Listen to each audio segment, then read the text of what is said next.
Welcome back.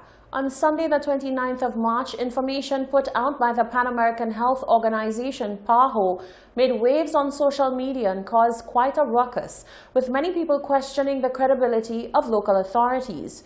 The article that was being circulated stated that St. Lucia had 7 confirmed COVID-19 cases as of the 27th of March. The Pan American Health Organization issued a report on March 27th stating St. Lucia had 7 confirmed COVID-19 cases. At the time of the publication of the report, St. Lucia had confirmed only 4 COVID-19 cases. The report, once in the public eye, created quite a ruckus, with members of the public questioning the credibility of health authorities and demanding to know whether the public was being lied to. On Sunday 29th March, Chief Medical Officer Dr. Sharon Belmar-George, in an address to the nation with the Prime Minister and Police Commissioner, clarified the issue with the PAHO report and stated that PAHO had since apologized for issuing misleading information.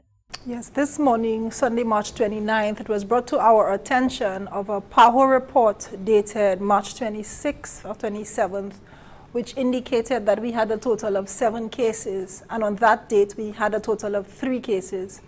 We quickly brought it to the attention of the Pan American Health Organization and also the Caribbean Public Health Agency, who was doing our testing at that time. On noting the error, they were very quick to rectify it and make a change in the document. They also prepared a public apology to the minister because they were aware of the level of stress that it did cause to us and our team. Belmar-George reassured the public that the ministry relays all information available on all confirmed COVID-19 cases within 24 hours of receiving the results. I just want to indicate to the public that the Ministry of Health, within 24 hours of receiving results, we report those results to the public. And we are signatories of the International Health Regulation of 2005, so we have an obligation to report those results to them.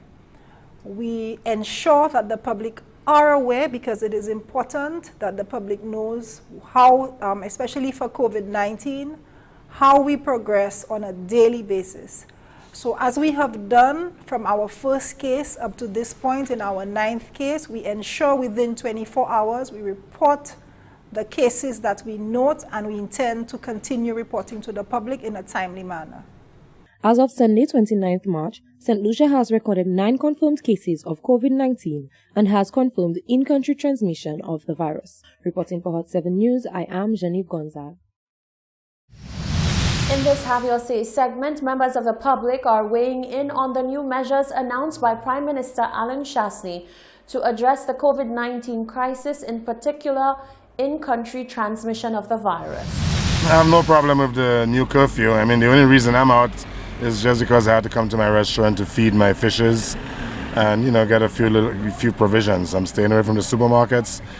You know, thank God I don't really have to go in there. I have enough stuff to last me, but I just feel sorry for the small man who has to, you know, find ways of, you know, eating every day hand to mouth and that sort of thing. So the curfew, I respect it completely. You know, whatever they put in place is only beneficial for everybody. It's for everybody's, you know, benefit, you know. People who disagree with it, you know, I think, you know, they're not thinking straight. Curfew time, I think that's a good thing. That is a good thing. But what about the homeless? Me, I'm somebody's daughter. I have a mother. Seeing the homeless people on the streets, I think we have the little car park there. I think they should use that car park, even if it's every night, put 2 securities there and allow these homeless people to have a proper shelter. We only thinking about the families in-house. What about these homeless people? I mean, our Prime Minister, our government, our nurses, our doctors, big up to you guys. You guys are doing an awesome job. Everything is going properly in my aspect. I think that everything is going properly, but we have to think about these people on the streets. We have to think about them. It affects more because I have right born them and they offer by your top top because Munde can pass a back door. And you the boy for Sapa, they made the police tout anti tout côté mun gavin back door because let's say mun have back door. You pas aller comment on va dire quarantine because adele si on est malade là yo ça buy from you and the kaila là yo my prime minister Prime Minister de pour faire ça depuis Kwa bonne depuis le bail ça a commencé. I find it's okay, but the problem is at some security people they dismiss at 10, 11. It is a disadvantage for them. Well, ça moi quand les lois vous mettez là à présent, well loi bon pour à présent parce police gouvernement qui protège la vie nous dans cette place parce que nous pas connait tellement bagaille qui a affecté nous. Mais nous tous quand un petit bail mais nous quand fait pour solver problème là nous ne cette place là. Sous loi police là mettez gouvernement mettez ça c'est un bon loi. Ça qui protège nous, il qui protège maman, il qui protège papa, il qui protège riche, tout le monde. So, ça n'a pas de malade ça c'est un malade qui sort. So, si nous en blague nous pouvons ça sortir parce que ça va pas qui aller en blague là, c'est pas whole lot qui là. Alors c'est pas la guerre, c'est pas problème qui là à présent. Si maman nous pas ça monter descendre dans la rue, mais l'école là présent fermée, toute bagaille, prestige nous même pas niche. Mais prestige pas ça l'école, pièce pour nous passer pièce côté, tout magasin fermé, toute bagaille fermée, si nous voulons sur les routes nous pas ça rien. C'est premier bagaille qui vient nous à la terre. Avec ça même ça mi waki là. The curfew thing, which they bring it from, it was from 11 to 5, and from, although it's affecting maybe the 5 o'clock hour as a farmer, I need to be there a bit earlier, but again, I have to live with it. But I can still live with the 8 o'clock to 5 o'clock. I think that's a good one, because too many people lingering and too many crowd of people, you know. And the wrong thing they did, it is a good thing they had to take up the license from most of these people. About time solutions start taking life serious, yeah? The curfew time for me, they wasn't supposed to even open car streets. They were supposed to give us 1 week to put everything in place and shut down. Because if you have to be watching BBC and see what's happening around the world, we will know for sure it's time for us to take our life a little more serious than we're doing it. So for me, whatever the Prime Minister and the government doing, it's time to do well to protect us. On Friday, the 27th of March, Minister for Health Mary Isaac was present at the Uanora International Airport to welcome the contingent of Cuban medical professionals to the island. Over the next few months, the team will assist health officials to establish the island's first respiratory hospital, as well as complement local practitioners in the fight against COVID-19. A team of 113 Cuban medical professionals arrived in St. Lucia recently to support the island's national response efforts for COVID-19. The team comprised of 100 nurses, 6 general practitioners, 4 intensive care physicians, and 2 epidemiologists. Chief Medical Officer Dr. Sharon Belma George commended the government and people of the Republic of Cuba for their commitment to provide assistance in healthcare to aid in the battle against COVID-19. The Department of Health and Wellness has been monitoring closely the escalation in the classification of the outbreaks and in collaboration with all stakeholders has strengthened systems to reduce the possible impact on our population. One important gap that we recognized was that of human resource capacity in relation to healthcare workers to support the expected increases within the community respiratory clinics and the respiratory hospital. This led to us reaching out to the Cuban government for support in this regard. Minister for Health and Wellness, Senator the Honorable Mary Isaac, lauded the solidarity of the Cuban government and says she's extremely grateful for the immediate assistance to help St. Lucia fight COVID-19. It is with a lot of excitement and emotion that I look at you here today. And I know the effort, I know the work, I know the solidarity that has gone into you being who you are today. And you coming here to help us in St. Lucia. I am just so thankful and so grateful. And I thank God for your presence here today because we really need you. We need your assistance. And just the way that you present yourself, it is so professional. I can see that you are here to help us. Ambassador of the Republic of Cuba to St. Lucia, His Excellency Alejandro Simancas Mare, emphasized on the strong ties of friendship between St. Lucia and Cuba and encouraged the medical professionals to accomplish the mission diligently.